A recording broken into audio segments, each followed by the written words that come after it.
অনেক ধন্যবাদ জানাতে চাই মাননীয় স্বরাষ্ট্রমন্ত্রীকে। আজকে আমাদের উদ্যোগে তিনি আমাদের পরিবারের সদস্য, পুলিশ পরিবারের সদস্য, আমাদের অভিভাবক, আমাদের সকল কাজের অনুপ্রেরণার উৎস। মাননীয় স্বরাষ্ট্রমন্ত্রী তাকে আমাদের মাঝে পেয়েছি, সেজন্য স্যার আপনাকে অনেক ধন্যবাদ। মাননীয় স্বাস্থ্যমন্ত্রী মহোদয় আমাদের সঙ্গে আছেন এবং আমরা আজকে যে উদ্যোগের সঙ্গে সামিল হয়েছি আমরা মনে করি যে স্বাস্থ্য তার অন্যতম স্টেক হোল্ডার। তো স্যারকে আমরা আমন্ত্রণ জানিয়েছি। স্যার গতকাল জেনেভা থেকে এসছেন, দীর্ঘ ভ্রমণ ক্লান্তিতে ছিলেন, তারপরে আমাদের আহ্বানে আজকে এই সকালে আমাদের সঙ্গে যোগদান করেছেন। স্যার আপনাকে অনেক অনেক কৃতজ্ঞতা। আমাদের মাননীয় জ্বালানি, বিদ্যুৎ এবং খনিজ সম্পদ মন্ত্রণালয়ের মন্ত্রী মহোদয় এবং এই এলাকার সন্তান তিনিও আমাদের সঙ্গে উপস্থিত আছেন। মাননীয় মন্ত্রী মহোদয় গতকাল যুক্তরাষ্ট্র থেকে ফিরেছেন, অনেক লম্বা জার্নি করে এসছেন, কিন্তু তাকেও যখন আমরা আমন্ত্রণ জানিয়েছি তিনি আমাদের সঙ্গে এই দীর্ঘ ক্লান্তিকর যে ভ্রমণ তার সেটাকে উপেক্ষা করে আমাদের সঙ্গে আজকের এই সকালে এখানে যোগদান করেছেন। আপনাদের তিনজনকেই বাংলাদেশ পুলিশ বাহিনীর অন্তঃস্থল থেকে অনেক অনেক কৃতজ্ঞতা, অভিনন্দন এবং ধন্যবাদ। আমরা কেন এই উদ্যোগে সামিল হলাম? আমি ব্যক্তিগতভাবে গত প্রায় এক দশকের বেশি সময় সরকারের অত্যন্ত তিনটি গুরুত্বপূর্ণ পদে চাকরি করেছি।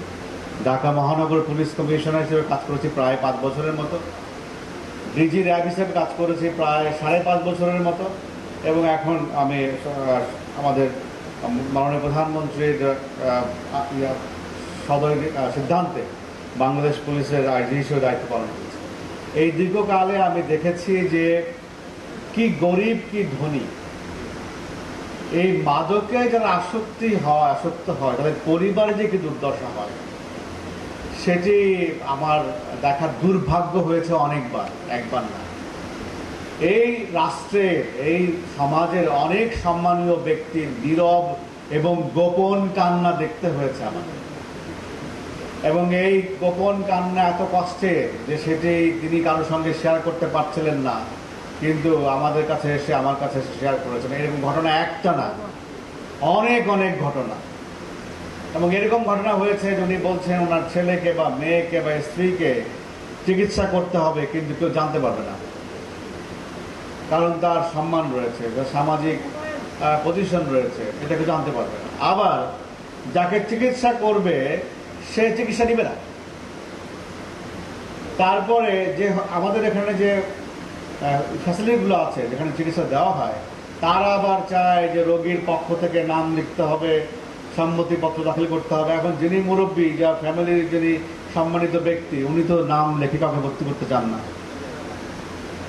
আবার সন্তান বা কাছের মানুষটি সে নিজে ভলান্টিয়ার করে না, স্বেচ্ছায় যেতে চায় না, বলে যে ধরে নিয়ে যেতে হবে। ধরে নিয়ে কিন্তু আবার অনেকটা ক্ষেত্রে আইনসম্মত নাও হতে পারে। বাংলাদেশের সংবিধান বলে এদেশের মানুষ স্বাধীন, মুক্ত এবং স্বাধীন হয়ে চলাফেরা করার অধিকার আছে। যিনি একজন পরিপূর্ণ মানুষ, তার তো নিজস্ব সিদ্ধান্ত ক্ষমতা রয়েছে, তো তাকে তো আপনি তার ইচ্ছার বিরুদ্ধে ঘরে যেতে পারেন না। তো এর মানে অনেক সমস্যা আমি দেখেছি। এটা হলো একটা দিক। আরেকটা দিক হলো যে কেউ বলেন বাংলাদেশে আমাদের এখানে 3জন দিকপাল আছেন এখানে এই মনোচিকিৎসা জগতে, যারা এই মনোচিকিৎসা নিয়ে কাজ করেন এবং যারা এই মাদক নিয়ে কাজ করেন, এরকম 3জন বাংলাদেশের দিকপাল আজকে আমাদের সঙ্গে সম্মুখ সারিতে বসে আছে। তাদেরকেও ধন্যবাদ জানাই, কৃতজ্ঞতা জানাই। আজকে আমাদের এই সকালে এই উদ্যোগে আপনারা সামিল হয়েছেন পুলিশ বাহিনীর পক্ষ থেকে, আপনাদেরকে অনেক অনেক কৃতজ্ঞতা এবং ধন্যবাদ।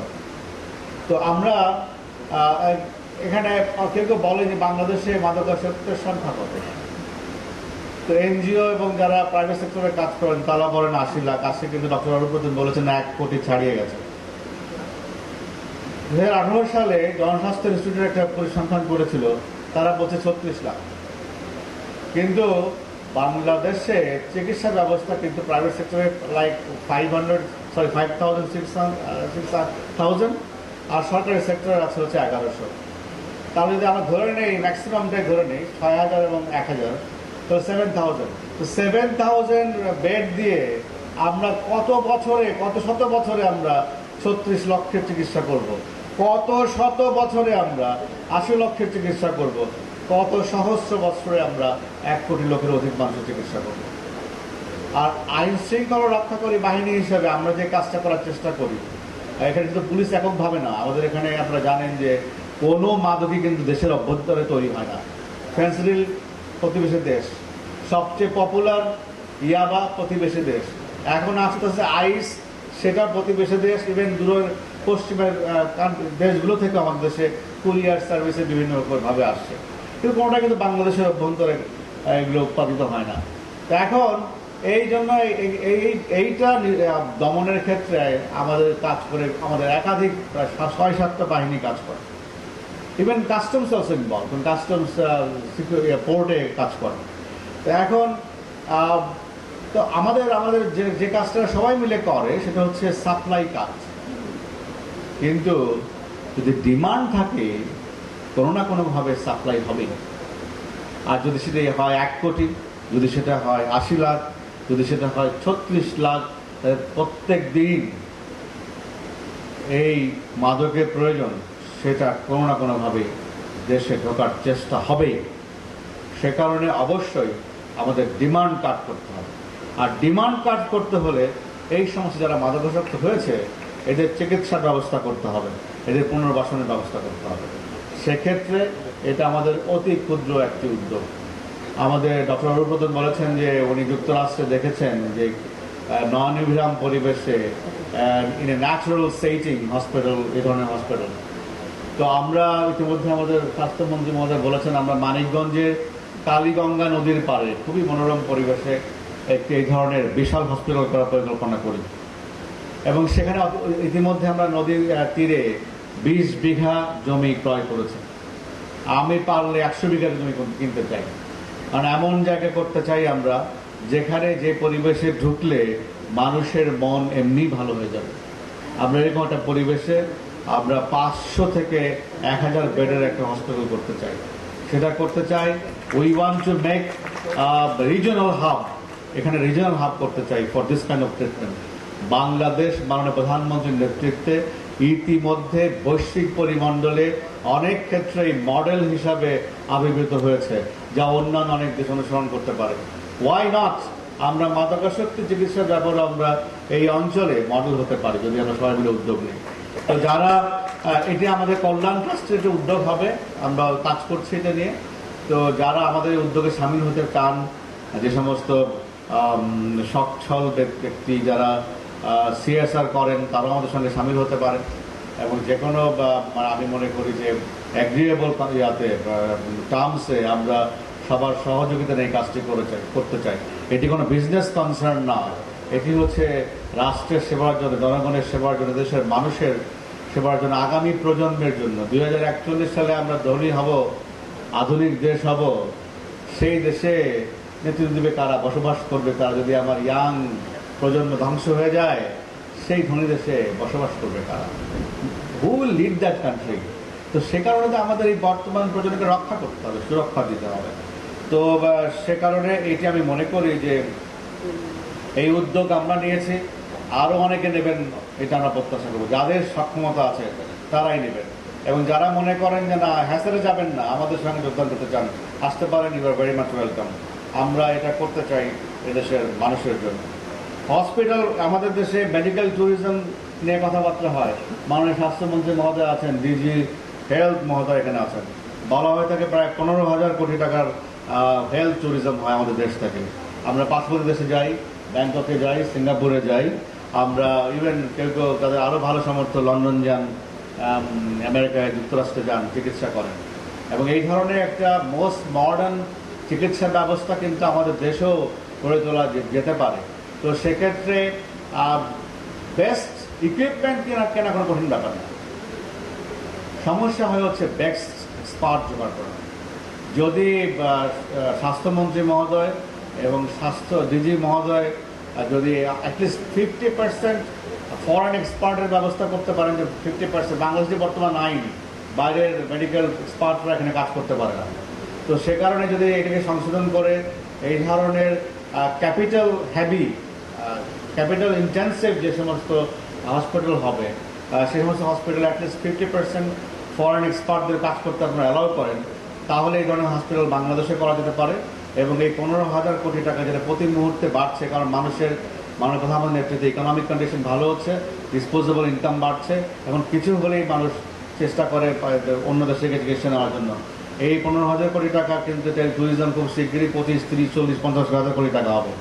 এই দেশের অর্থ দেশে রাখা যাবে, প্লাস আমাদের দেশেও এই আরও ভালো এক্সপার্ট তৈরি হবে এবং একটা পর সময় গিয়ে হয়তো বাইরের এক্সপার্ট প্রয়োজন হবে না। তো এটা আপনারা চিন্তা করতে পারেন। সেক্ষেত্রে কিন্তু আমি মনে করি যে বড় বড় বিগ কর্পোরেট হাউস তারা এখানে হয়তো হসপিটাল বানাতে পারে। একটা আমরা হসপিটাল ইনফ্রাস্ট্রাকচার বানানো যায়, একটা 5 হোটেলের মতো ফ্যাসিলিটি বানানো যায়, ইকুইপমেন্ট কিনে নিয়ে আসা যায়। কিন্তু যদি আমরা যথাযথ এক্সপার্ট না পাই, তাহলে শুধুমাত্র ইকুইপমেন্ট এবং 5 ফ্যাসিলিটি ভালো থাকা এবং খাওয়ার ব্যবস্থা, ঘুমানোর ব্যবস্থা, এইটা দিয়ে কিন্তু চিকিৎসা হবে না। তো সে কারণে আমাদের এই 15,000 কোটি টাকা বা 20,000 কোটি টাকার যে মার্কেট তৈরি হয়েছে বাইরের দেশগুলোতে, সেগুলোকে যদি দেশে রাখতে চাই এবং আমাদের দেশের চিকিৎসকদের এক্সপার্টিস বৃদ্ধি করতে চাই, সেক্ষেত্রে নতুন করে চিন্তা ভাবনার বিষয় আছে। আপনারা চিন্তা করে দেখতে পারেন। সুযোগ দিলে আমরাও কল্যাণ ট্রাস্টও এখানে বড় হসপিটাল বানানোর ক্ষেত্রে বিনিয়োগ করব। আমরা মাননীয় স্বাস্থ্যমন্ত্রী বলেছেন যে এইবারের যে কোভিড অনস্লট হয়েছে তা কিন্তু পুলিশ বাহিনী অন্যতম বিগেস্ট ক্যাজুয়ালিটি আমরা গ্রহণ করেছি। আমাদের 106 জন সহকর্মী এই করোনা কালীন সময়ে ফ্রন্টলাইন ফাইটার, সম্মুখ যোদ্ধা হিসেবে দায়িত্ব পালন করতে গিয়ে আত্মাহুতি দিয়েছেন দেশের জন্য, এই রাষ্ট্রের জন্য, এই দেশের মানুষের জন্য। আমাদের 26,000 সদস্য করোনা ইনফেক্টেড হয়েছে এবং তার মধ্যে 25,000 বেশি সদস্য ইতিমধ্যে সুস্থ হয়ে তারা আবার তাদের সেই চ্যালেঞ্জিং দায়িত্বে ফেরত গিয়েছে।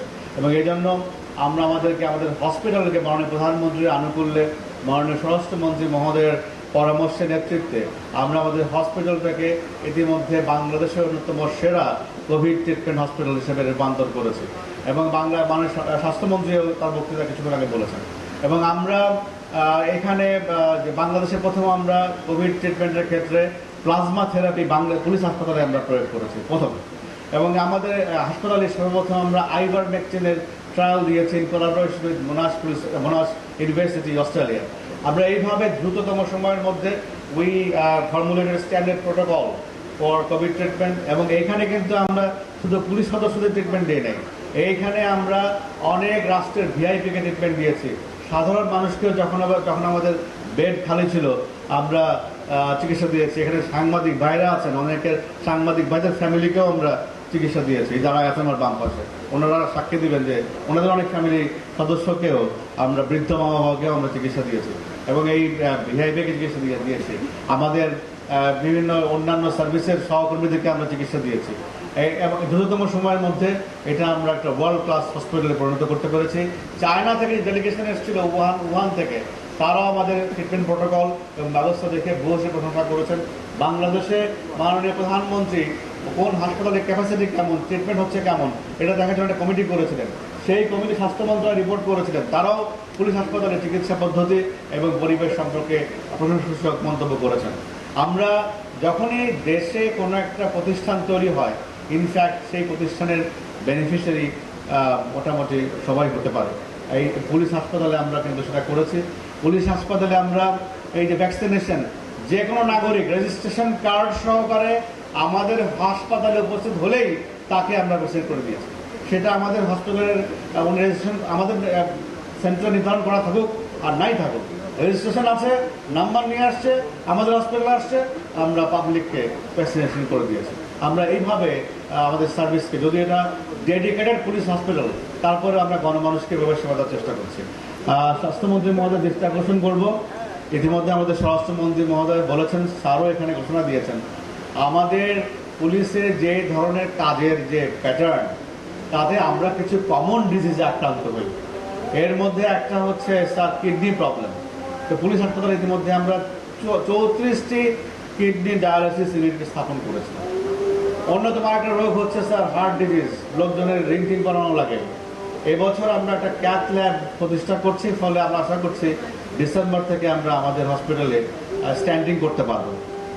আরেকটা রোগ আমাদের লোকজনের প্রায়ই হয়, সেটাও ওই জব স্ট্রেস থেকে হয়, সেটা হচ্ছে ক্যান্সার। আমাদের প্রচুর ক্যান্সার পেশেন্ট আছে এবং এদের পেছনে আমরা চেষ্টা করি পুলিশের পক্ষ থেকে সাহায্য করার জন্য, কিন্তু আপনারা জানেন যে ক্যান্সার ট্রিটমেন্ট খুবই ব্যয়বহুল এবং একজন রোগী মৃত্যুবরণ করার আগে মোটামুটি তার পরিবারকে রাস্তায় বসিয়ে দিয়ে দেয়।